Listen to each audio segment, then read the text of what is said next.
L'accélération de l'instabilité depuis quelques années, les confinements, la guerre en Ukraine, la démondialisation, la transition écologique, de nous interroger sur les meilleures manières d'investir notre argent pour nous protéger de l'inflation, pour ne pas perdre de pouvoir d'achat comme c'est le cas si votre argent dort sur votre compte en banque. Vous pouvez perdre de 5 à 10% de la valeur de votre argent qui dort. Vous devez également vous protéger d'éventuelles crises économiques et financières. Dans cette vidéo, je vais vous partager les 4 actifs dans lesquels j'investis mon argent depuis plus de 30 ans. Alors, bien évidemment, cette vidéo ne constitue en aucun cas un conseil en investissement. L'idée, c'est de vous montrer les opportunités qui existent, que j'ai choisies personnellement, qui m'ont permis de devenir libre financièrement depuis 25 ans. La liberté financière permet de travailler si vous en avez envie et surtout de faire ce que vous avez envie de faire.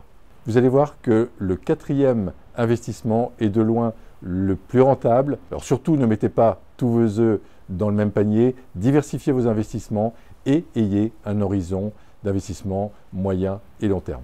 Mes principaux investissements sont réalisés dans l'immobilier. J'investis dans l'immobilier depuis plus de 30 ans. Je n'ai jamais eu à le regretter. C'est même grâce à l'immobilier que j'ai atteint et que je conserve la liberté financière. J'ai pourtant eu autour de moi de nombreux briseurs de rêves, ça n'a pas manqué. Même des journaux, pourtant très sérieux, qui écrivaient il y a 15 ans « Évitez d'acheter de l'immobilier » ou « Restez locataire ». Heureusement que je n'ai pas écouté ces journalistes. Heureusement que j'ai compris très tôt que les plus grandes fortunes sont liées à l'immobilier. Le principal avantage de l'immobilier, c'est qu'il n'y a pas besoin d'argent. Vous pouvez utiliser à plein l'effet de levier du crédit. Aujourd'hui, les banques demandent environ 10% d'apport. Donc, si vous achetez un bien 100 000 €, vous avez besoin de 10 000 €. Et si vous achetez un bien immobilier dont la rentabilité est supérieure à 10%, eh bien, vous allez avoir un cash flow positif. C'est-à-dire que le total des produits, donc le loyer, moins l'ensemble des charges, le remboursement de l'emprunt, les charges de copropriété, l'assurance, donne un résultat positif, donne une trésorerie positive. Alors l'immobilier, c'est très large. Est-ce que vous faites des travaux ou pas? Est-ce que vous investissez dans l'immobilier commercial, dans l'immobilier de bureau, dans les logements, dans l'hôtellerie, dans les meublés, dans les locations nues? Est-ce que vous investissez sur le marché d'étudiants, sur le marché du senior, sur le marché du tourisme? Tous ces marchés sont bons, simplement il va vous falloir vous spécialiser et choisir un marché sur lequel vous allez rentrer. La formation Imozen que je donne aide à faire les bons choix et à s'adapter au marché qui évolue en permanence. Il y a 20 ans, un investisseur immobilier performant devait acheter des murs de boutique. Aujourd'hui, sauf exception, il est préférable d'éviter les murs commerciaux, les murs de bureau avec l'évolution d'Internet, avec l'évolution du télétravail. D'une manière générale, privilégier l'immobilier meublé. Le co-living est très en vogue. Le co-living, c'est de la colocation améliorée, colocation plus haut de gamme. Dans chaque chambre, vous avez une salle de bain, vous avez un espace commun, un home cinéma, une piscine, une salle de sport. Le co-living s'adresse à des jeunes actifs et également à des étudiants. Le co-living peut consister à acheter une maison dans la périphérie d'une grande ville. Depuis le confinement, privilégier les espaces extérieurs, donc des appartements avec terrasse par exemple, des maisons avec des jardins. Les maisons en périphérie des villes se sont beaucoup valorisées depuis quelques années. Demain, les maisons ou les constructions écologiques ou les maisons autonomes vont prendre beaucoup de valeur.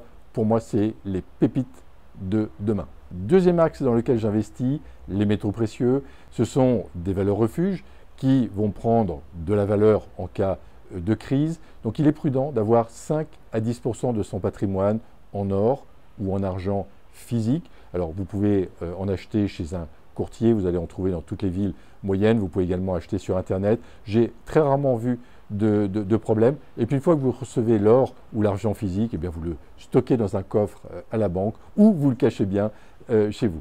Troisième axe, je conserve une partie de mes actifs en disponibilité. En cas de difficulté, en cas de crise aiguë, il est prudent de conserver environ 6 mois d'équivalent dépenses d'avance. Et avec l'augmentation des taux d'intérêt, on commence à trouver des rémunérations sympathiques sur des comptes bancaires qui peuvent rémunérer jusqu'à 3 ou 4%.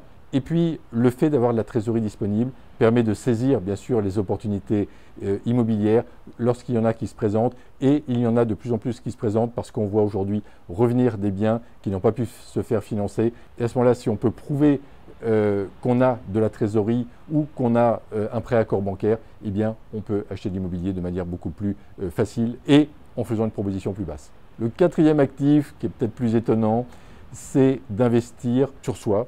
Donc j'investis en permanence dans ma formation et dans mon développement personnel.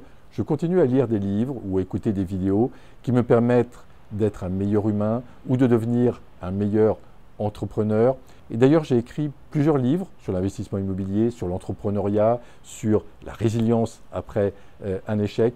Et à chaque fois, des lecteurs m'ont dit qu'ils avaient été transformés après avoir lu ces livres. En ce moment, je continue à apprendre, à travailler sur moi. J'apprends l'espagnol, donc c'est 15 minutes chaque soir grâce à une application, mais je progresse un pas après l'autre. J'évite les investissements qui me paraissent trop spéculatifs, comme les crypto-monnaies par exemple. Je suis allé beaucoup sur les marchés boursiers. À un certain moment, j'ai même été suivi par le département banque privée d'une grande banque. Ça ne m'a pas empêché de perdre beaucoup d'argent. Ceci dit, je ne rejette pas totalement la bourse. Ça peut être intéressant de rentrer sur le marché boursier à l'occasion d'une baisse importante des cours de moins 30 ou moins 40% sur des valeurs de fonds de portefeuille comme L'Oréal ou comme l'Air Liquide. Plus le temps passe, plus j'écoute mon ressenti dans la vie et dans mes investissements.